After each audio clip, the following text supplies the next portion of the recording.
नमस्कार, स्वागत है साहित्यिक झरोखा चैनल पर। हम कर रहे हैं पद्मावती समय, जो कि पृथ्वीराज रासो का 20वां खंड है। इसकी व्याख्या के कुछ वीडियो मैं करवा चुकी हूँ, उनका लिंक यहाँ डिस्क्रिप्शन बॉक्स में आपको मिल जाएगा। आइए आज आगे के पदों की व्याख्या देखते हैं। देखिए यहाँ पर क्या है, दिश्यंत पंथ दिल्ली दिसोन सुस भयो सुख जब मिलियो आन। दिश्यंत कौन देख रहा है दिल्ली के मार्ग को? दिल्ली के मार्ग को जो राजकुमारी पद्मावती है वो देख रही है। दिश्यंत का मतलब क्या है? देखना। किसको? पंथ को, यानी मार्ग को या रास्ते को। किसके रास्ते को? दिल्ली की दिशा से आने वाले मार्ग को देख रहे। दिशोन यानी दिशा से आने वाला या दिशा की ओर। कौन देख रही है? कुंवरी या राजकुमारी पद्मावती देख रही है। सुस भयो, सुस यानी सुख भयो। जहां पर भी ये षटकोण वाला श है उसका मतलब यहाँ ख है, तो आप इसको किस तरह से देखें कि सुख भयो, सुख जब मिलियो। सुख यानी तोता, तोता संदेश देकर वापिस लौट आया है। मिलियो आन, जब वापिस आकर तोता मिला तो राजकुमारी पद्मावती को सुख का अनुभव हुआ। संदेश सुनत आनंद नैन, जब उन्होंने तोते का संदेश सुना तो उसके नैन आनंदित हो गए, यानी उसके रोम रोम उसका पुलकित हो गया और वो जो आनंद है उसके नेत्रों में भी दिखाई दे रहा था। उभगिए बाल मन मथ सैन, उभगिए से तात्पर्य यहाँ पर क्या है कि वो उमंग से भर गई। कौन उमंग से भर गई? जो उसके अंग अंग है। किसके? बाल। बाल से तात्पर्य क्या है? बाला। बाला यानी जो कुंवरी है, कुमारी पद्मावती है, नायिका है, उसका अंग अंग कैसे भर गया? उमंग से भर गया। मनमथ, मनमथ कौन है? मन को मथने वाले कामदेव। कामदेव, कामदेव कौन है? प्रेम के जो देवता माने जाते हैं। सैन, सैन यानी इशारा। यहाँ पर इशारा, मनमथ से कामदेव के इशारे से तात्पर्य क्या है कि उसके अंगों में जो बदलाव आया उसे उसने क्या समझा? कामदेव का इशारा समझा, यानी ये कामदेव का प्रभाव था कि उसका अंग अंग प्रफुल्लित हो गया या उमंग से भर गया।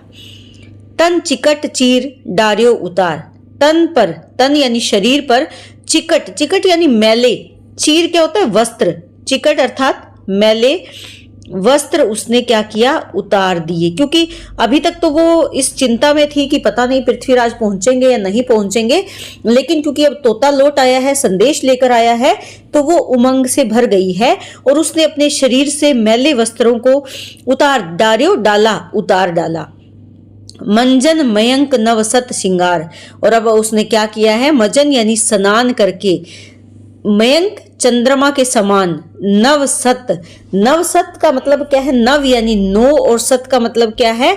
7 यानी 16, 16 श्रृंगार करके। दोनों को अगर 9 और 7 को जोड़ते हैं तो क्या बनता है? 16 बनता है।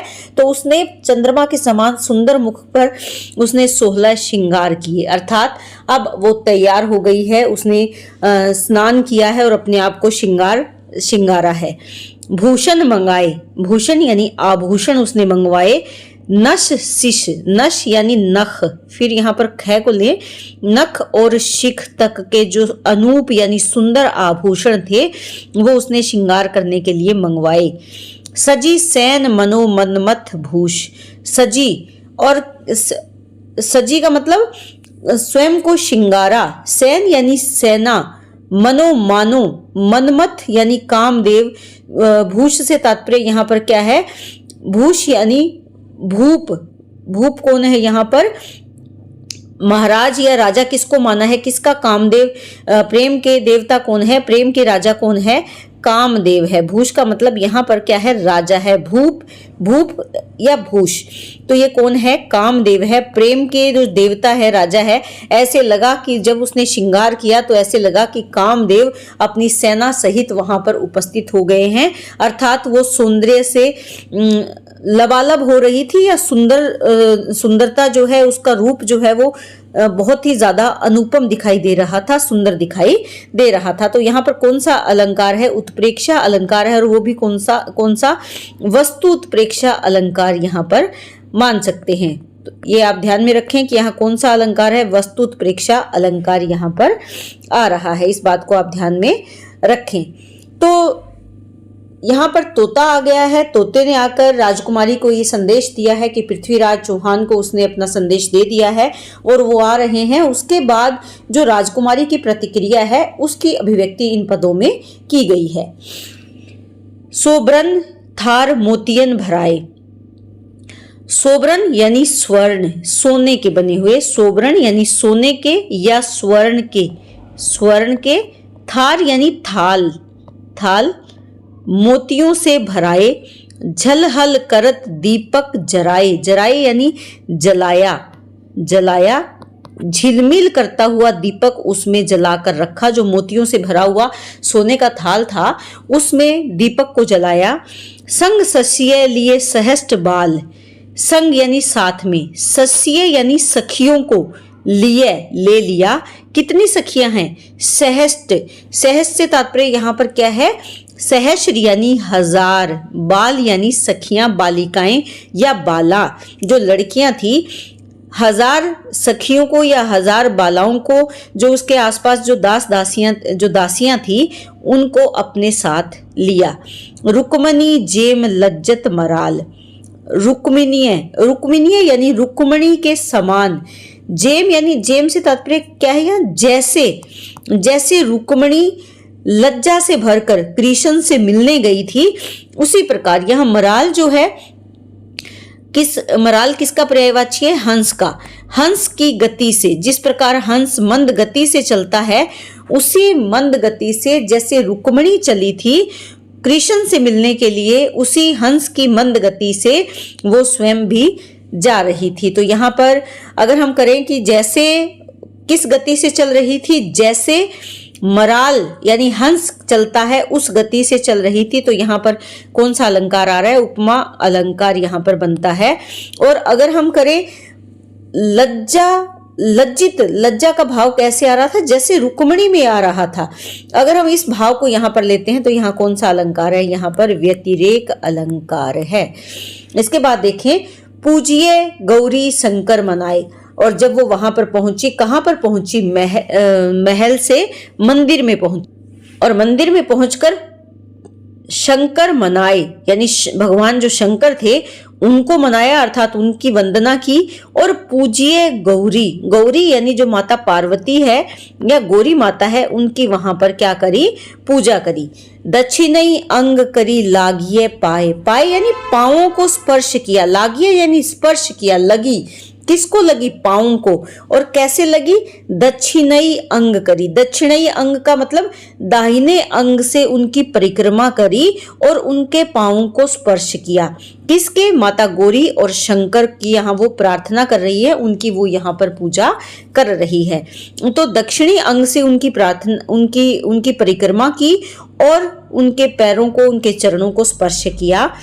फिर देशी पृथ्वीराज राज हंसी मंद कर पट्ट लाज। और फिर देसी यानी देख कर। किसको? राजाओं के राजा जो पृथ्वीराज है उनको देखकर। और हंसी मद यानी मंद हल्के से। और कर हाथ से, पट वस्त्र को पकड़कर। लज्जा का भाव उसमें दिखाई दिया कि लज्जा के कारण उसने पट को हाथों से यानी वस्त्र को हाथों से पकड़कर अपना मुंह ढक लिया या उसको अपने मुंह पर कर लिया। किसके कारण? लज्जा के भाव के कारण उसने अपने हाथ से पट को यानी वस्त्र को पकड़कर अपने मुंह के आगे कर लिया। कर पकड़ी पीठ हय पर चढ़ाई। कर यानी हाथ को पकड़कर। हय क्या है? घोड़े पर चढ़ा लिया। ले चलियो नृपति दिल्ली सुराय। और कहाँ ले चला? जो दिल्ली का राजा था, दिल्ली का नृपति था, वो कहाँ पर ले चला? उसको दिल्ली ले चला। उसको उसने हाथ पकड़ा और उसकी पीठ को सहारा देकर उसे घोड़े पर बिठाया और वो उसको दिल्ली पर ले आया। है पीठ यानी घोड़े की पीठ पर उसको बिठाया हाथ पकड़कर और लेकर कहाँ पर चल पड़ा? दिल्ली की ओर चल पड़ा। भई सबरी नगर बाहिर सुनाई। सबरी यानी खबर कहाँ हो गई? भई यानी हो गई, पहुंच गई नगर में। नगर कौन सा है? समुद्र शिखर नगर में चारों ओर बाहर ये जो खबर है ये पहुंच गई कि पद्मावती हरि लिए जाए, कि पद्मावती का हरण कर लिया गया है और पृथ्वीराज उसका हरण करके वहां से लेकर जा रहा है। ये खबर क्या है, कहां पर, नगर कौन सा है, समुद्र शिखर में के चारों ओर या बाहर ये बात फैल गई कि पद्मावती का हरण कर लिया गया है। बाजी सुबंब है गए पलान, दोरे सुसज्जित दिशे दिसोन। बाजी सुबंग यानी बजने लगी, क्या बजी, सु यानी सुंदर, बम्ब यानी धुंधुदी, या कह सकते हैं रणभेरी की तेज या जोर से या सुंदर रणभेरी बज उठी। है यानी जो घोड़े हैं, घोड़े और हाथी, गए का मतलब क्या है, हाथियों पर क्या हो गए, पलान सज गए। पलान क्या होते हैं, जीन कह सकते हैं इनको, या बैठने के लिए जो हाथी और घोड़ों पर जो पलान लगाया जाता है वो बनाया जाता है लकड़ी का या कपड़े का बनाया होता है, जिससे कि उस पर जो उसका सवार है वो आसानी से बैठ पाए। तो रणभेरी बज उठी यानी युद्ध की धुंधुदी बज उठी और चारों ओर तैयारियां शुरू हो गई। क्या तैयारी चल रही थी, हाथी और घोड़ों को पलान लगाकर सजाया जा रहा था। दोरे सुसज्जित, दौड़ने लगे, सुसज्जित यानी सजे हुए, दिशें दिशोन, 10 दिशाओं में जो सजी हुई सेना थी वो दौड़ने लगी। तुम्हें लेहू मुख जंपी जोध। और देखिए यहाँ पर 2 सेनाएं हैं, एक तो सेना है विजयपाल की, क्योंकि जो ये समुद्र शिखर है ये किसका राज्य है, विजयपाल का राज्य है। और दूसरी सेना किसकी है, कुमोदमणि की सेना भी है यहाँ। कुमोदमणि की सेना यहाँ कैसे है, क्योंकि वो पद्मावती से विवाह करने आया था तो उसके सैनिक भी उसके साथ हैं। तो दोनों सेनाएं हैं और दोनों जो सेना है वो पृथ्वीराज को पकड़ने के लिए चल पड़ी। तुम्हें लेहू मुख जंपी जोध, जंपी यानी जपने लगे, जोध का तात्पर्य यहाँ पर क्या है, योद्धा। क्या जपने लगे, तुम, लेहू का मतलब पकड़ो, कि तुम पकड़ो, यानी जो एक दूसरे से आगे निकल रहा था वो दूसरे को उत्साहित कर रहा था कि जाओ जल्दी आगे पहुंचो, जल्दी पकड़ो, और मुख से यही बात जप रहे थे, यानी इसी चीज का उच्चारण वो सेना के जो योद्धा थे वो कर रहे थे। हन्नान सूर सब पहरी क्रोध, हन्नान का मतलब से तात्पर्य क्या है, यहाँ पर कवच है। हन्नान यानी कवच सूरवीरों ने पहन रखा था और क्रोध के मारे वो आग बबूला हो रहे थे, यानी क्रोध उनके चेहरे पर दिखाई दे रहा था। कवच पहनकर वो आगे बढ़ रहे थे शूरवीर, और उनके चेहरे पर क्रोध के भाव थे। आगे जो राज पृथ्वीराज भूप, आगे कौन है, राजा पृथ्वीराज भूप यानी नरेश सबसे आगे हैं। पच्छे सुभयो सब सैन रूप, और पीछे सेना का रूप दिखाई दे रहा था। सेना यहाँ पर किसकी है, कुमोदमणि और विजयपाल की सेना है जो पृथ्वीराज का पीछा कर रही है। पहुंचे सुजाए तंते तुरंग, पहुंच गए सुजाए सजे हुए, तते यानी तेज, तुरंग क्या होता है, घोड़ा, तेज घोड़े से वो वहां पर तेज घोड़ों पर सवार होकर वहां पहुंच गए। भुए भिरन भूप जुरी जोध जंग, और वहां भुए से तात्पर्य क्या है, धरती, भिरन यानी भिड़ने लगे। कौन सी धरती है, युद्ध की धरती पर भिड़ने लगे। कौन, भूप यानी राजा, जुड़कर, जोध योद्धा, जंग करने लगे, कि जो जंग की भूमि है, जंग की धरती है, वहां पर जो वीर योद्धा थे वो जुड़कर इकट्ठे होकर वहां उसके भूप कौन है, पृथ्वीराज से युद्ध करने लगे, या वहां पर युद्ध की परिस्थितियां उत्पन्न हो गई। उल्टी जो राज पृथ्वीराज बाग, और जैसे ही कुमोदमणि और विजयपाल की सेना वहां पर पहुंची, उनकी सेना को देखते ही पृथ्वीराज ने क्या किया, पृथ्वीराज राज ने कि बाग का मतलब क्या है, लगाम। किसकी लगाम, घोड़े की लगाम, जिसको पकड़कर घोड़े को दौड़ाया जाता है, चलाया जाता है, या उसको दिशा निर्देश चलने के लिए दिए जाते हैं। उसने लगाम को उलट दिया। उलटने का तात्पर्य क्या है कि उसने अपने घोड़े को वापस उनकी सेना की तरफ मोड़ दिया। यहाँ पर पृथ्वीराज के पास जैसे ही कुमोदमणि की और विजयपाल की सेना पहुंची तो पृथ्वीराज ने अपने घोड़े की लगाम को किसकी ओर उलट दिया या मोड़ दिया? उस सेना की ओर मोड़ दिया।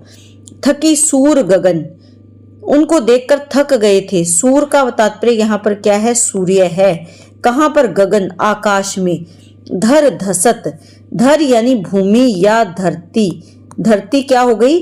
धस गई, नीची बैठ गई उस शक्तिशाली सेना के कारण। और नाग, नाग का पहले भी यहाँ पर वर्णन आया था। नाग कौन है? शेष नाग भी व्याकुल हो गए। किसके कारण? वीर योद्धाओं की सेना के कारण। सामंत सूर सब काल रूप, जो सामंत और सूरवीर थे वो सब कैसे थे? काल रूप थे। यानी पृथ्वीराज की सेना के जो सूर सामंत वीर योद्धा थे वो काल रूप में थे, अर्थात उनके सामने कोई भी जीवित नहीं बच पा रहा था। गही लो छो बाहें सुभूप, गही यानी ग्रहण कर रखा था। लो यानी लोहे की, लोहे के क्या ग्रहण कर रखे थे उन्होंने? हथियार ग्रहण कर रखे थे। और छो क्या होता है? क्रोध, क्रोध में आकर। बाही यानी बहा रहे थे। सु जो सुंदर या वीर, भूप राजा थे। राजा कौन थे? जो उसके साथ सामंत और अन्य जो सूरवीर योद्धा थे वो हाथों में अपने लोहे के हथियार लेकर क्रोध में एक तेज गति से उनको चला, बाहें का मतलब बहा रहे थे या चला रहे थे। आप यहाँ चला रहे कर ले, चला रहे थे, क्योंकि वो तेज गति से उनके हथियार चल रहे थे। कमान बाण छूटे ही अपार, और उनकी कमान से, जो धनुष कमान है, उस धनुष से बाण अपार छूट रहे थे, जिनका कोई पार नहीं पाया जा सकता। इतने बाण छोड़े जा रहे थे। लागंत लोह इमिसार भार, लागंत लोह, लो यानी लो से तात्पर्य यहाँ पर क्या है? जो हथियार हैं वो कैसे हैं? लोहे के बने हुए हैं। तो लो से तात्पर्य यहाँ पर क्या है? लोहे के। इमी जैसे, सार भी किसके लिए आता है? लोहे के लिए आता है। लोह, लोहे की धार क्या होती है? धार, धार हथियार क्या होता है? जैसे तलवार होती है, तलवार। तो यहाँ पर कहने का तात्पर्य क्या है कि इमी यानी ऐसे, लोहा कैसे चल रहा था? जैसे कि उसमें धार लग गई हो। यानी जो तलवार है, सार धार, यहाँ पर उपमा अलंकार आप ले सकते हैं। कौन सा अलंकार है? उपमा अलंकार है। जो तलवार है वो ऐसे चल रही थी, तेज गति से चल रही थी तलवार, जो शूरवीरों के हाथ में थी। घमसान घान, घान सब वीर शेष। घमसान यानी घमासान, घान का मतलब क्या है? युद्ध हो रहा था। घमासान युद्ध हो रहा था। सब वीर खेत, शेत का तात्पर्य यहाँ पर क्या है? खेत। खेत का मतलब क्या है? मारे गए, खेत दिए गए यानी मार दिए गए। ये क्या है? मुहावरा है। खेत देना या मार देना ये मुहावरा है। तो यहाँ पर रूढ़ा लक्षणा शब्द शक्ति का प्रयोग यहाँ पर किया है, क्योंकि आप ये ध्यान में रखें कि जहां पर भी मुहावरे का प्रयोग किया जाता है वहां कौन सी शब्द शक्ति आती है? रूढ़ा लक्षणा शब्द शक्ति आती है। तो सब वीरों को, कि घमासान युद्ध हो रहा था और दुश्मन सेना के सभी जो वीर थे उनको मार दिया गया, खेत दिया गया, यानी उनको मृत्यु प्राप्त हुई।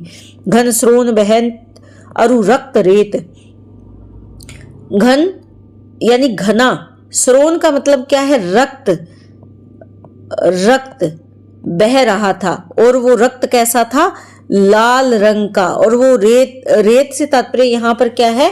कि वो वहां पर चारों ओर लालिमा छा गई, यानी रेत भी कैसे होगी? रक्त रेत। और उससे जो रक्त बह रहा था उससे रेत भी लालिमा युक्त हो गई, लाल हो गई।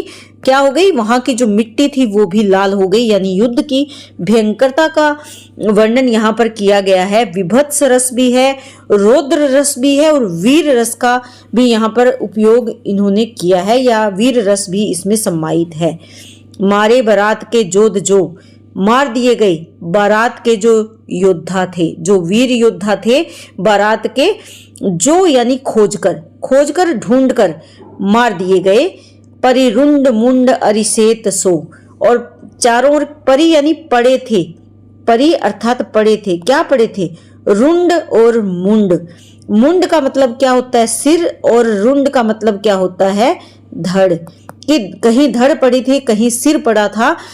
अरि सेत सो, सेत, सेत यहाँ पर क्या है? क्षेत्र है ये।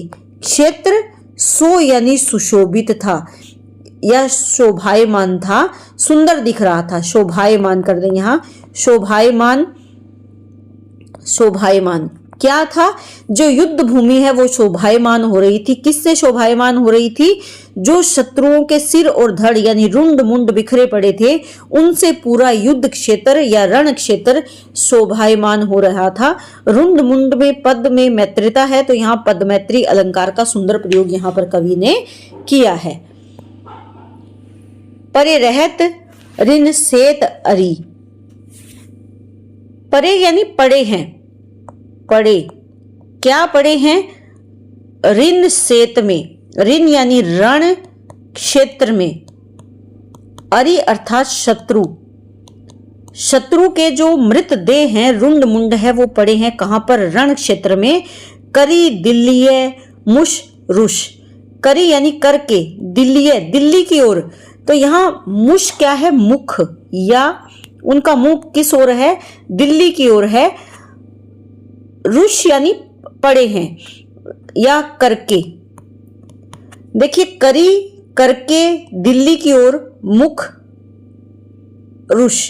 तो यहां रुष से तात्पर्य यहां पर आप ले सकते हैं कि पड़े हैं दिल्ली की ओर मुख करके, कि उन्होंने, यहां कहने का भाव क्या है? सरल तरीके से अगर लें तो पीठ ना दिखाना, यानी इसका तात्पर्य क्या है? पीठ ना दिखाना, कि जो शत्रु सेना के वीर योद्धा वहां मारे गए, उनके जो मुख है वो दिल्ली की ओर है। क्योंकि जो पृथ्वीराज चौहान जा रहे थे वो दिल्ली की ओर जा रहे थे, और दिल्ली की ओर से पीछे वापस मुड़कर उन्होंने इधर पीछे से आने वाली सेनाओं के साथ युद्ध किया। तो इन जो शत्रु सैनिक थे, शत्रु सैनिकों का मुख किस ओर था? दिल्ली की ओर था, और पृथ्वीराज चौहान का मुख किस ओर था? शत्रु सेना की ओर था। तो शत्रुओं ने पृथ्वीराज चौहान को पीठ नहीं दिखाई, बल्कि दिल्ली की ओर मुख करके, यानी आमने सामने की लड़ाई में वो वीर गति को प्राप्त हुए। जीती चलो पृथ्वीराज ऋण, लेकिन रण किसने जीता? ऋण यानी रण। रण किसने जीत लिया? पृथ्वीराज ने जीत लिया। सकल सूर भय सुस। सकल यानी सारे जो सूरवीर थे वो हो गए थे, सुश यानी खुश, प्रसन्न हो गए थे। क्यों? क्योंकि उनके राजा ने युद्ध को जीत लिया था, शत्रुओं को पराजित कर दिया गया था। पद्मावती इमलय चलो हर्षी राज पृथ्वीराज। और इस तरह से पद्मावती को लेकर चल पड़ा, हर्षित यानी प्रसन्न होकर, राजा पृथ्वीराज।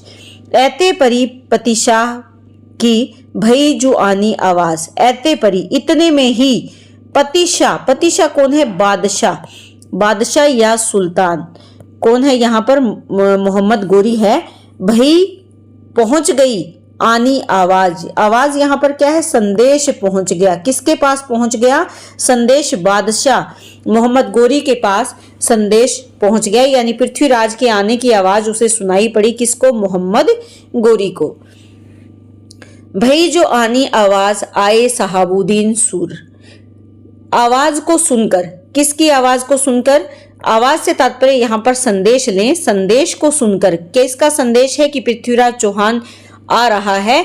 इस बात को सुनकर शहाबुद्दीन यानी शहाबुद्दीन मोहम्मद गोरी जो वीर योद्धा थे, आज गहो पृथ्वीराज बोल बुलंद गजत धूर।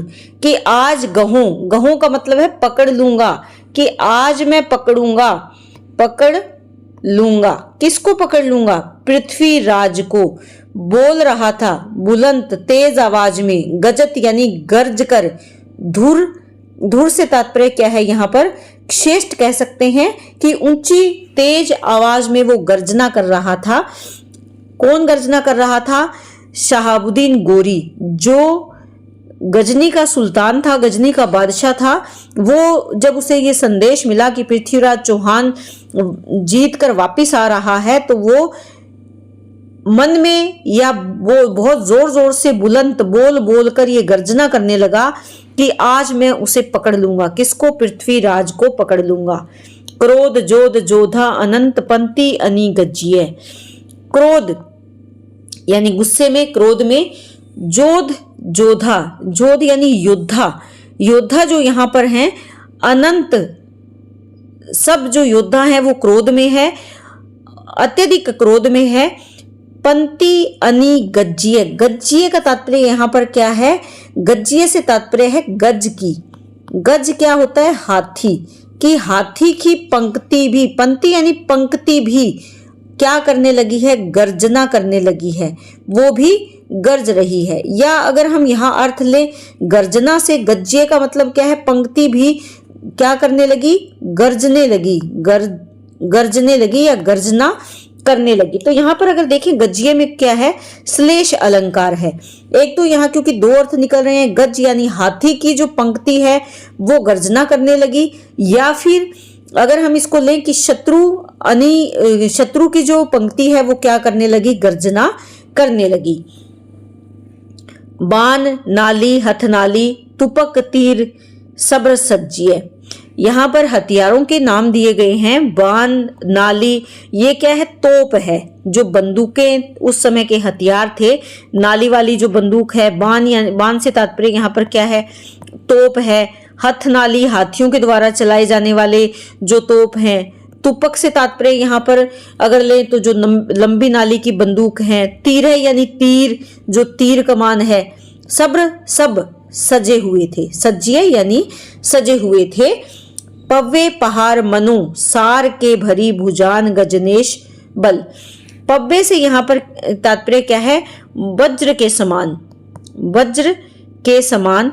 पहाड़, सार क्या होता है, लोहे, कि उनके पास जो हथियार हैं वो कैसे हैं, वज्र के समान, जैसे पहाड़ होता है मजबूत, लोहे के, मनु मानो, सार के भरी, सार यानी लोहे के पहाड़ उमड़ रहे हों, उनको देखकर ऐसे प्रतीत होता है वज्र के समान या लोहे के जो पहाड़ हैं वो उमड़ कर आ रहे हों, अर्थात बहुत ही शक्तिशाली रूप उनका दिखाई दे रहा है।